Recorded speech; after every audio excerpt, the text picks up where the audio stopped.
Once upon a time, there was a baby dragon who lived on a silvery comet of ice that flew among the stars. He lived there with his mother, and even though their comet was small, and even though the only things the baby dragon had were his passy, his bottle, his diaper, and his blankie, he was happy. Every day, he would gaze up into the sky with wonder. And every night, he would snuggle up next to his mother, safe and warm. As the baby dragon grew, he started to babble as little ones do. And soon enough, the sounds began to come together, until one day, he said his very first word. "Star," he said, reaching his little paw up towards one of the twinkling lights in the sky. "That's right," his mother cooed. "It is a star." Soon he learned more words. And those words began to form questions. "Mommy," he asked one day, "what is that?" he asked, pointing above him. "Why, that's a star, my little one." "But I thought that was a star," he said, pointing towards another twinkling light. "They both are," his mother said. "And so is that one, and so is that one. In fact, most of the lights you see up in the sky are stars." The baby dragon's eyes widened in awe. "How many stars are there, Mommy?" he asked eagerly. "Well," his mother said with a smile, "why don't you try counting them?" And so he did try. He counted as many of the sparkling lights as he could. But by the time he got to 11:9, his eyelids started to droop. And when he passed 80:13, they were almost shut. Not long after that, he was snoozing peacefully. The baby dragon kept learning and growing. One day, he spotted a new light in the sky. It was larger and rounder. "Mommy, look! Another star!" he said, pointing to it eagerly. "That, little one," his mother said, "is a planet." "It's not a star?" he asked curiously. "No, it's something different, but something wonderful. Planets come in many sizes and colors, and some of them are solid enough to walk on, like our comet, only much, much larger, large enough for many creatures to live on." That night, his mother told him about some of the things that could be found on planets. She told him about rocks and dirt. She told him about mountains and valleys. She told him about clouds and geysers. When she had finished, the baby dragon could hardly sleep. His mind was full of excitement at the thought of all the beautiful worlds there might be. And when he finally did drift to sleep, he dreamed of visiting them. Then, one day, the baby dragon said, "Mommy, I want to visit the planets. Can I please go? Please, Mommy, can I?" "That sounds like it would be an amazing trip," his mother said. "But how would you feed yourself?" she asked. The baby dragon said, "When I'm hungry, I'll drink from my bottle." His mother nodded thoughtfully. Then she asked, "How will you stay warm?" The baby dragon said, "When I'm cold, I'll wrap myself in my blankie." His mother thought some more. Then she asked, "How will you keep from getting lonely?" The baby dragon said, "When I'm lonely, I'll suck on my passy and go to sleep and dream that I'm with you." His mother smiled warmly. Then she asked, "But my dear one, how will you travel to the planets?" The baby dragon thought. He sat down and furrowed his brow. He crinkled the edge of his diaper in concentration. At long last, he said, "I don't know, Mommy. How can I travel to visit the planets?" His mother nuzzled him and said, "You are ready, my dear one. All you need is a gentle push." The day came that the baby dragon was ready to depart on his journey. His bottle was full, his diaper was clean, his blankie was held tightly in one arm, and his passy was around his neck. He hugged his mother, and she curled around him in a long, warm embrace. "Thank you for letting me visit the planets, Mommy," the baby dragon said. "But I know I will miss you while I'm away." "Do not worry, my dear little one," his mother said, her eyes sparkling with loving tears.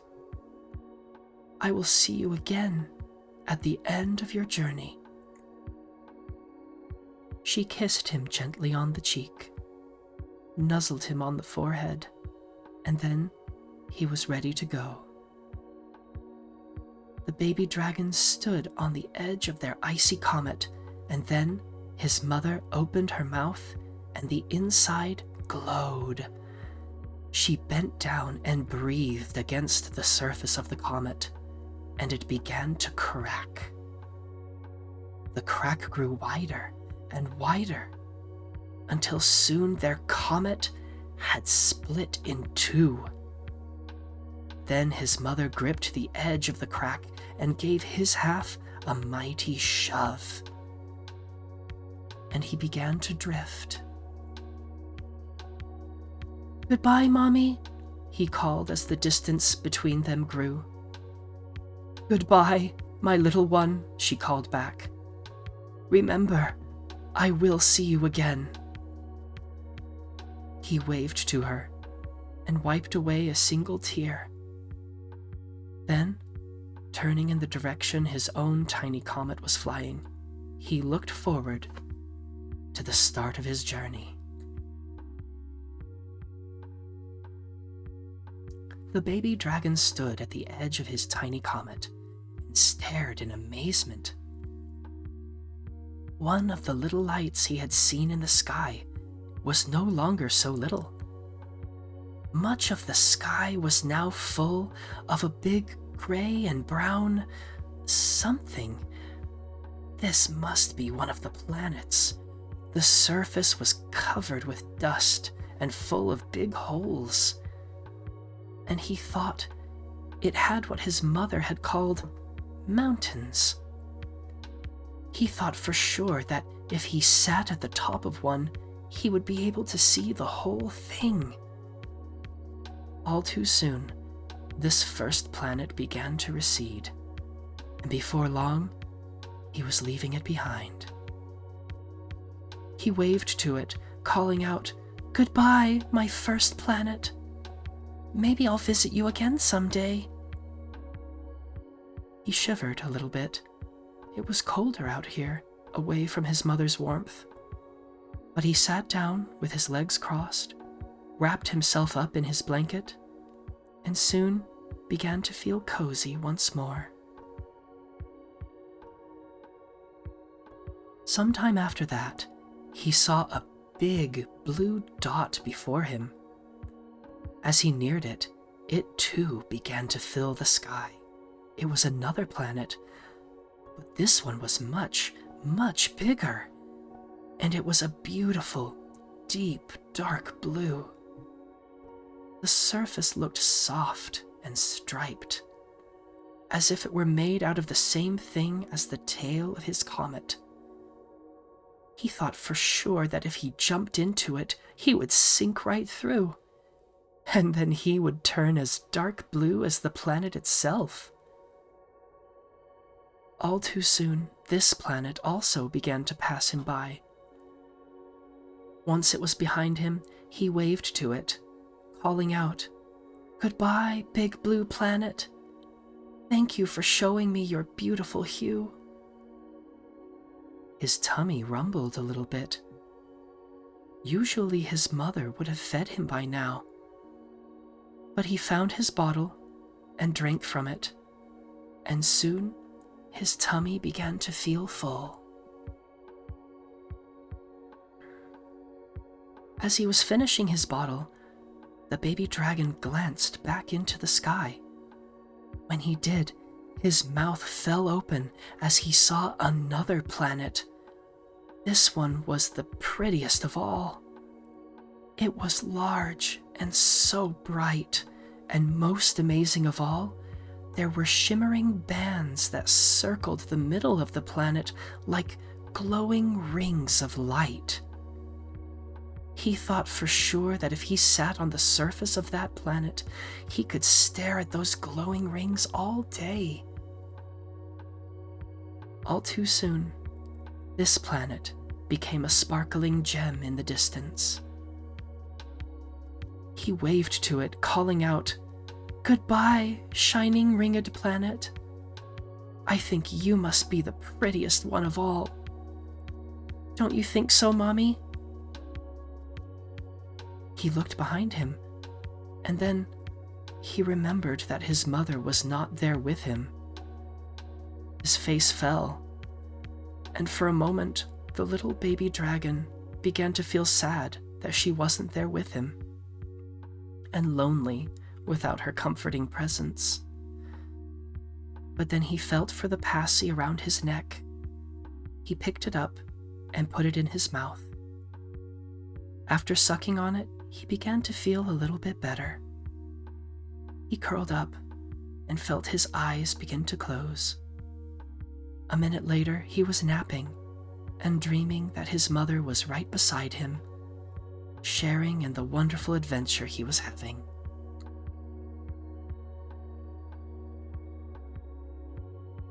The little dragon awoke from his sleep to see another planet beginning to fill the sky.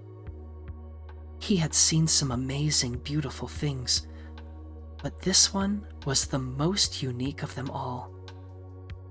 The surface was covered with blue, but also had large areas of green and brown. It also had wispy swirls of white spread across it. The closer his little comet got, the more detail he could see, and it seemed there was so much to see, so much to explore, so much to learn. Of all the planets he had seen so far, this was the one he longed to visit most of all, instead of merely flying past. Just as he thought this, he realized that the planet was still growing larger, and larger, and larger. He was getting closer, and closer, and closer. He wasn't passing it. He was going down to touch the surface.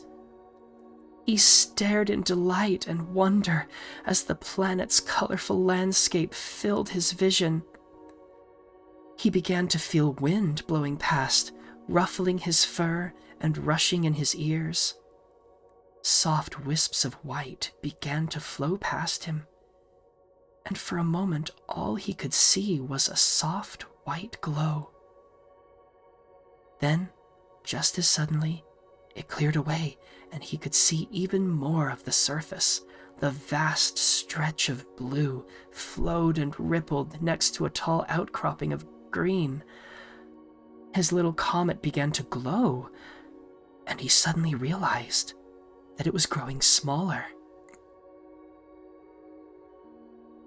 And the tail of vapor behind it was growing longer. The comet shrunk beneath his feet more and more until all that was left was a small chunk of ice, and then even that vanished into a puff of steam, leaving the dragon floating through the sky all on his own. For a moment, he thought he would fall, but that's when he felt something new, something tugging at his back, right between his shoulders. He chanced to look behind him, and he saw large, white, feathery wings sprouting from his shoulders. He'd never known he could grow wings. He giggled delightedly as his wings carried him gently through the air. Even though his wings were brand new to him, the little dragon felt as though they already knew what to do to carry him gently to the surface.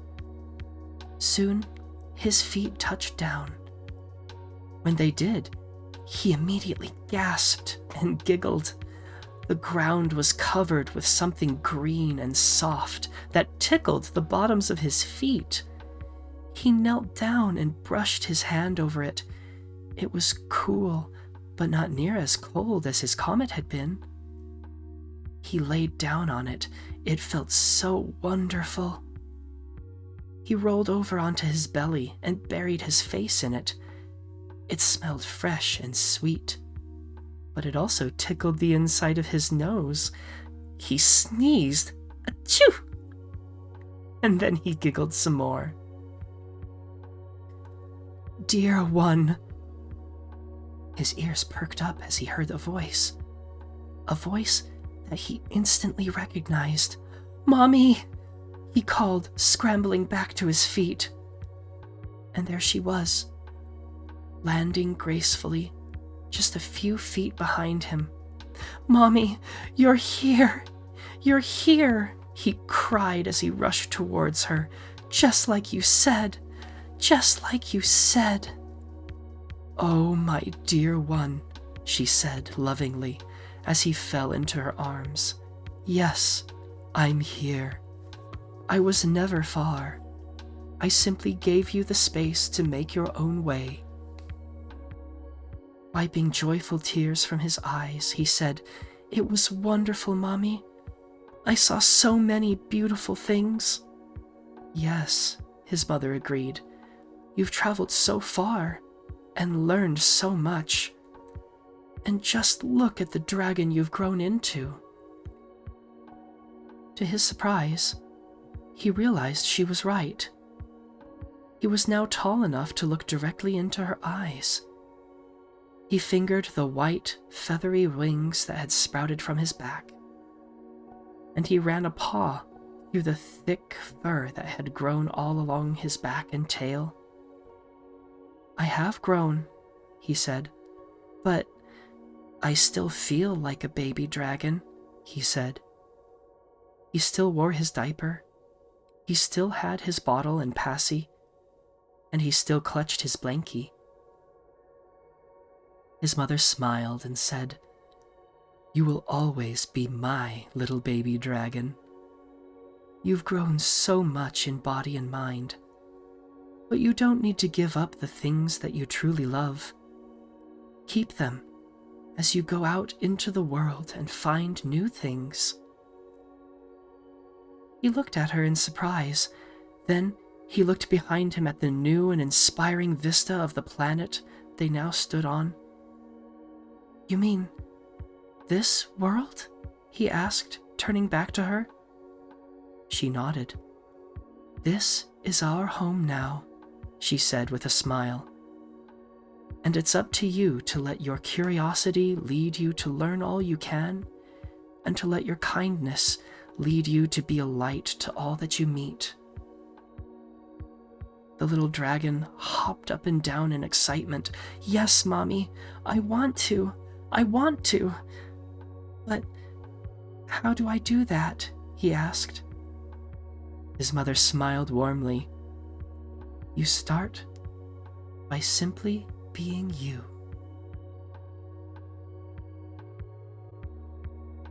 The end.